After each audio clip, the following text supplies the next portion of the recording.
প্রসবকালীন সময় মহিলাদের মৃত্যু হলে শহীদী মৃত্যু হয়, কথাটা কতটুকু সত্য? মেহেরবানি করে পবিত্র কোরআন হাদিসের আলোকে বলবেন। প্রসবকালীন সময় সন্তান প্রসব করতে গিয়ে সন্তান ভূমিষ্ঠ হওয়ার সময় কোনো মা যদি মারা যান, মুয়াত্তা মালিকের এক হাদিস থেকে আমরা জানতে পারি আল্লাহ রাব্বুল আলামিন ওই মাকে শাহাদাতের মর্যাদা দান করবেন। আমাদের মা বোনরা অনেক সময় বলেন, হুজুর এই মুখ আমলটা তো পুরুষদের জন্য। যেমন জুমার দিনের একটা আমল আছে, আল্লাহর জমিনে যত ফজিলতপূর্ণ আমল আছে এর মধ্যে সবচেয়ে বেশি ফজিলতপূর্ণ আমল সেটা কোনটা?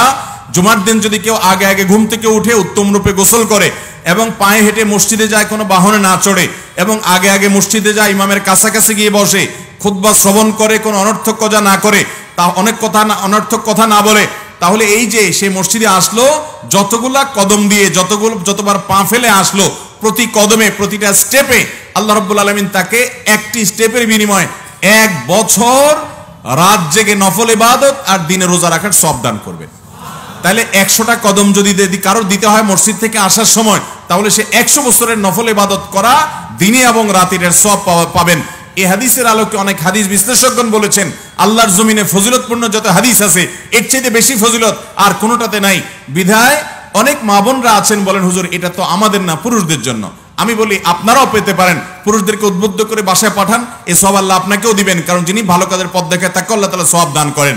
এছাড়া কিছু কিছু আমল আছে মহিলাদের জন্য স্পেশাল, পুরুষদের জন্য না। প্রসবকালীন সময়ে মারা গেলে শাহাদাতের মর্যাদা মহিলারা পাবে, এই সওয়াবটা পুরুষরা পাওয়ার সুযোগ আছে? আপাত দৃষ্টিতে নাই। তো আল্লাহ তাআলা কিছু কিছু ক্ষেত্রে মেয়েদেরকে বৈশিষ্ট্য দেন। আল্লাহ আমাদের মা বোনদেরকে সবর করার তৌফিক দান করুন, এবং এরকম বিপদে পড়া ইমানদার নারীদেরকে আল্লাহ তাআলা শাহাদাতের মর্যাদা দান করুন। কারোর সাথে কথা বললে ঝগড়া বাঁধার সম্ভাবনা 100 ভাগ, এমত অবস্থা আমার করণীয় কি?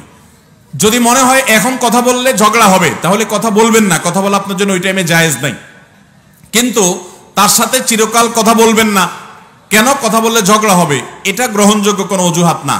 একটা লোকের সাথে এখন এই মুহূর্তে কথা বললে আমার মেজাজ গরম আছে, এটা খারাপ দিকে যাবে, তার মেজাজ গরম আছে, তাহলে ওই টাইমে কথা না বলাই হলো সুন্নাহ।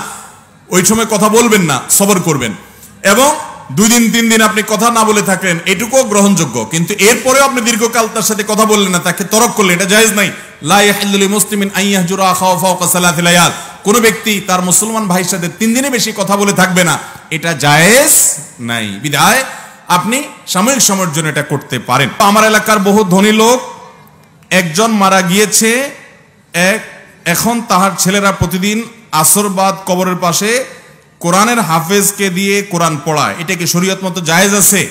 ভাইরা আমার, আমরা অনেকে মা বাবার কবরের পাশে মাদ্রাসার ছাত্রদেরকে টাকা পয়সা দিয়ে ঠিক করি তারা যেন বসে বসে কোরআন শরীফ পড়ে, অথবা মা বাবা মৃত্যুর পর তাদের লাশের চারপাশে বসে বসে কোরআন শরীফ পড়বে আমরা টাকা দিয়ে লোক ঠিক করি, অথবা এমনিতেই তাদের জায়গায় তারা বসে বসে কোরআন খতম পড়বে, কোরআনে কারীম তেলাওয়াত করবে, তার জন্য আমরা টাকা দেই। ভালো করে শুনে রাখেন, মৃত ব্যক্তিকে সওয়াব পাঠানোর উদ্দেশ্যে কবরের কাছে হোক, লাশের পাশে হোক, আর অন্য কোনো জায়গায় হোক, লোক ভাড়া করে এনে কোরআনে কারীম তেলাওয়াত করানো এটা নাজায়েজ।